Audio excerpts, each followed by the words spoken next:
Praise the Lord. இந்த நாளிலும் ஆதியாகமம் 30ஆம் அதிகாரம் 32 முதல் 35 வரை உள்ள வார்த்தைகளை நம்ம சிறிது தியானிக்கலாம். சப்ஸ்கிரைப் பண்ணாதவங்க தயவாய் இந்த சேனலை சப்ஸ்கிரைப் பண்ணுங்கள். அப்பொழுது நாங்கள் போடுற வீடியோக்களெல்லாம் உங்களுக்கு கிடைக்கும். தெரிந்தவர்களுக்கும் அனுப்பி கொடுங்க, மிகவும் பிரயோஜனமாக இருக்கும்.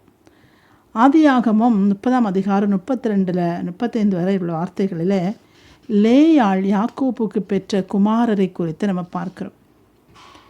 அவள் 4 குமாரனை பெறுகிறாள். 4வது குமாரனை பெறும்போது நான் கர்த்தரை துதிப்பேன் என்று சொல்லி அவனுக்கு யூதா என்று பெயரிட்டாள் என்று சொல்லி நம்ம வாசிக்கிறோம். அப்போது நம்முடைய வாழ்க்கையில் பார்த்திங்கன்னா கர்த்தரை துதிக்கிற ஒரு பழக்கம் நம்முடைய வாழ்க்கையில் உண்டாக வேண்டும்.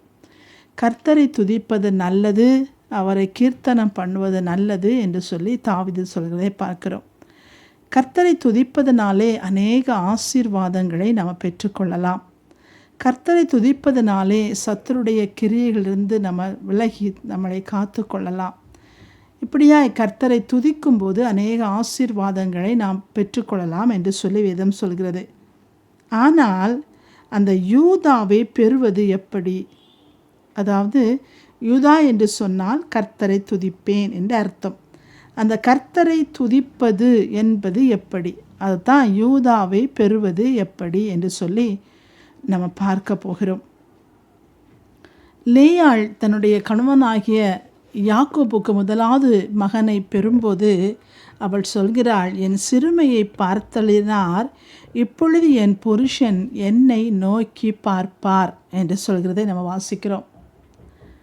அப்படி என்று சொன்னால் யூதாவை நாம் பெற வேண்டும் என்று சொன்னால், அதாவது கர்த்தரை நாம் துதிக்க வேண்டும் என்று சொன்னால் முதலாவது நம்முடைய மணவாளனை நேசிக்கிற ஒரு உள்ளம் நமக்கு வர வேண்டும்.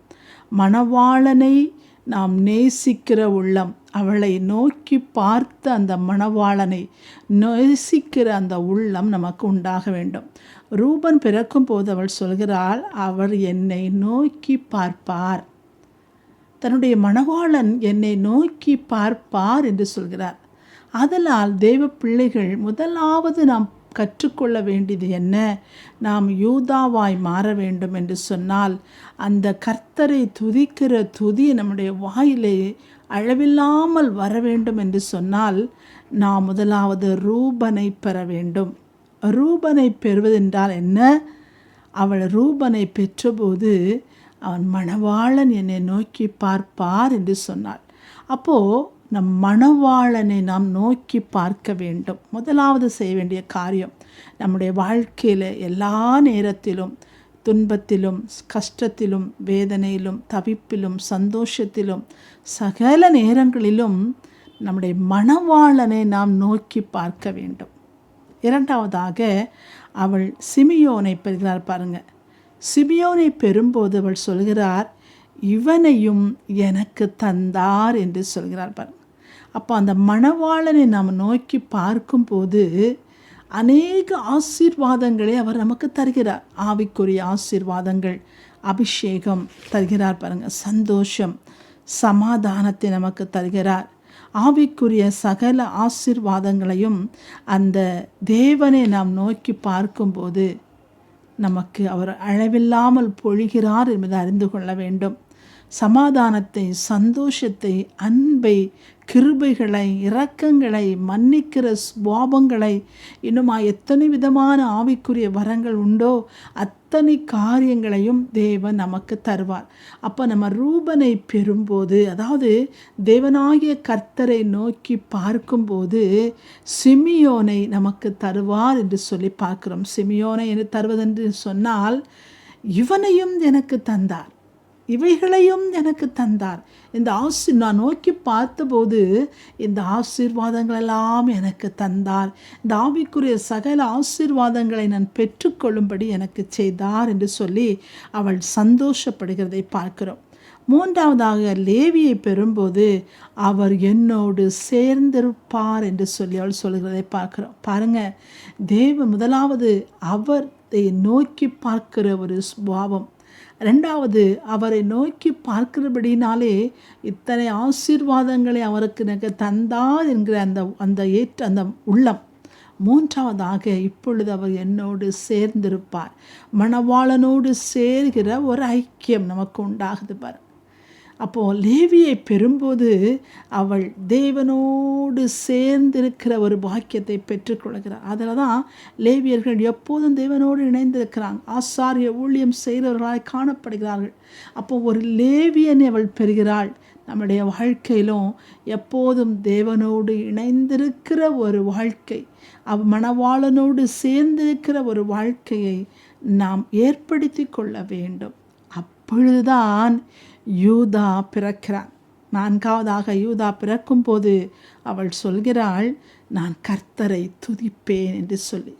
அப்போ இப்படிப்பட்டதான இந்த காரியங்களை, ரூபனையும் சிமியோனையும் லேவியையும் நாம் பெறும்போது நாம் துதிக்கிறவர்களாய் காணப்படுவோம். எப்படி என்று சொன்னால், நாம் அவரை நோக்கி பார்க்கும்போது, அவருடைய கிருபை வரங்களில் நாம் வளரும் போது, அவரோடு இணைந்திருக்கும் போது தான் அவரை துதிக்கும்படியான ஒரு வாழ்க்கை நமக்கு கிடைக்கும். அப்போ அவரோடு இணைகிற அந்த அன்பு, அவரின் நேசத்தின் அன்பு, அவருடைய மகத்துவத்தின் அன்பை நாம் பார்க்கும்போது அவரை நாம் இன்னும் துதிக்கிறவர்களாய் காணப்படப்படும். 3 காரியங்களை நமக்கு தேவன் இதிலிருந்து கற்றுக் கொடுக்கிறார்.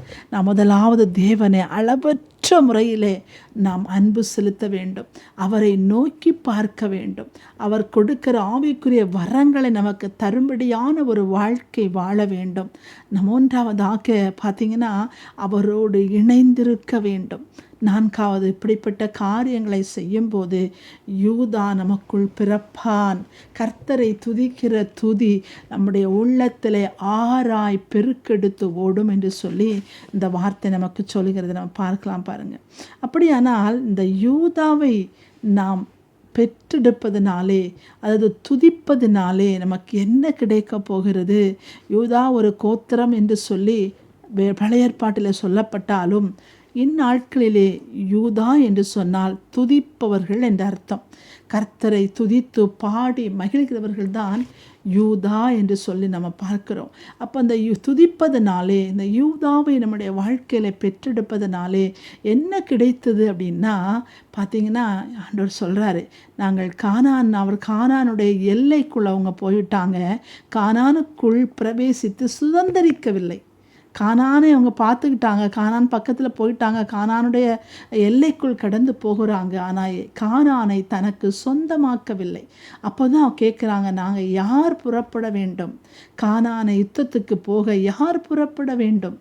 அப்போ தேவன் சொல்கிறார், யூதா புறப்பட கடவன். அப்போ நம்முடைய வாழ்க்கையில் நம்ம எதை பிடிக்க வேண்டுமோ, எதை நாம் வாழ்க்கையிலே நாம் பெற்றுக்கொள்ள வேண்டுமோ, நம்முடைய வாழ்க்கையில் பார்த்திங்கன்னா, எரிகோ வரலாம், செங்கடல் வரலாம், யோர்தான் வரலாம், எமோரியர் வரலாம், பெரிசியர் வரலாம், கிர்காசியர் வரலாம், வானமண்டலத்தின் பொல்லாத ஆவி வரலாம், அந்தகாரத்தில் லோகாதிபதி வரலாம். பாருங்க, அந்தகாரத்தில் லோகாதிபதி என்று சொன்னால் அவன் பெயரே அந்தகாரம். அந்தகாரம்னா எப்படி இருக்கும் பாருங்கள். அவனுக்கெல்லாம், அந்தகாரங்களுக்கெல்லாம் அரசன், லோகாதிபதி, அவனெல்லாம் நம்முடைய வாழ்க்கையில் வரலாம். ஆனால் நாம் துதிக்கிறவர்களாய் காணப்படும் போது நாம் ஜெயிக்கிறவர்களாய் காணப்படும். இப்படிப்பட்ட தடைகள், இப்படிப்பட்ட உபத்திரங்கள், இப்படிப்பட்ட பாடுகள் நம்முடைய வாழ்க்கையில் வரும்போது நாம் யூதாவாய் நிற்போம் என்று சொன்னால், துதிகளின் மத்தியிலே வாசம் செய்கிற நம்முடைய தேவனாகிய கர்த்தர் நமக்குள் வாசம் பண்ணி இந்த காரியத்திலிருந்து நாம் ஜெயம் எடுத்து வெற்றி உள்ள ஒரு வாழ்க்கை வாழும்படியாய் அவர் கிருபை செய்வார். பாருங்கள், நாம் என்ன செய்ய வேண்டும் பாருங்க. யார் புறப்பட வேண்டும்? யூதா புறப்பட வேண்டும். எங்கே புறப்பட வேண்டும்? தன்னுடைய வாழ்க்கையில் இருக்கிற தரித்திரங்களை முறிப்பதற்கு யூதா புறப்பட வேண்டும். துதி புறப்பட வேண்டும்.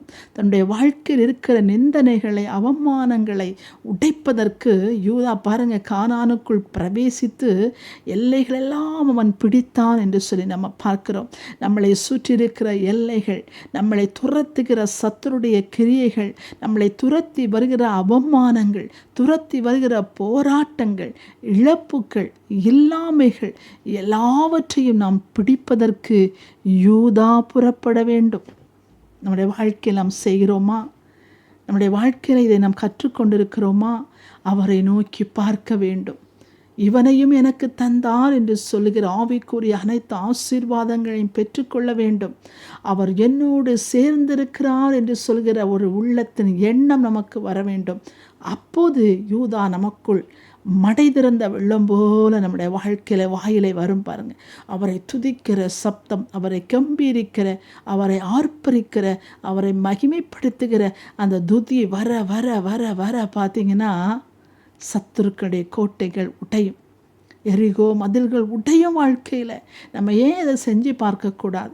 மணிக்கணக்காக இருந்து நம்ம ஜெபம் பண்ணுறோம், மணிக்கணக்காக பாடுறோம், எல்லாம் சரிதான். ஆனால் நம்முடைய வாழ்க்கையில் இருக்கிற உபத்திரங்கள் உடைய வேண்டுமா? தடைகள் உடைய வேண்டுமா? நாம் யூதாவை பிறப்பிக்க வேண்டும், துதியை பிறப்பிக்க வேண்டும் என்று சொல்லி வேதம் நமக்கு சொல்கிறது பாருங்கள். அப்படியா என்று சொன்னால், அப்படிப்பட்ட ஒரு யூதா நம்முடைய வாழ்க்கையில் புறப்படுமா என்று சொன்னால், அப்படிப்பட்ட துதி நம்முடைய வாழ்க்கையிலே புறப்படும் என்று சொன்னால், நிச்சயமாகவே நம்முடைய வாழ்க்கையில் நாம் வெற்றிகளை குவித்து கொள்ளலாம் என்று சொல்லி வேதவசனம் நமக்கு அழகாக எடுத்து சொல்கிறது பாருங்கள். நம்முடைய மணவாளனை அதிகமாக நேசிக்க வேண்டும். அவரை நேசிப்பதனால் கிடைக்கிற அந்த ஆசீர்வாதங்களை பெற்றுக்கொள்ள வேண்டும். அந்த மணவாளனோடு இணைந்திருக்க வேண்டும். அப்படிப்பட்ட வாழ்க்கை வரும்போது யூதா நம்முடைய வாழ்க்கையில் புறப்படுவான். யூதா நம்முடைய வாழ்க்கையில் புறப்பட புறப்பட புறப்பட சத்துரு நம்மளை விட்டு ஓடிக்கொண்டே இருக்கும். எப்படிப்பட்ட சத்துருக்கள் நம்முடைய வாழ்க்கையில் வருகிறது என்பதை நாம் அறிந்து கொள்ள முடியாது. அந்தகார லோகாதிபதி, வானமண்டலத்தின் பொல்லாத ஆவி, எத்தனை கோட்டைகள், எத்தனை மதில்கள் நமக்கு முன்பாக வருகிறது. ஒரே ஒரு காரியத்தினால்தான் அவையெல்லாம் தவிர்க்க முடியும். யூதா புறப்பட்டால் எல்லாம் தவிடுபடியாகும். தேவன் உங்களை ஆசீர்வதிப்பாராக. அந்த நாளிலே இப்படிப்பட்ட வார்த்தைகளினாலே உங்களை தேற்றுங்கள், உங்களை பிரயாசப்படுத்துங்கள், பயிற்சி வீங்க. நம்ம யூதா நம்முடைய வாழ்க்கையில் புறப்பட வேண்டும்.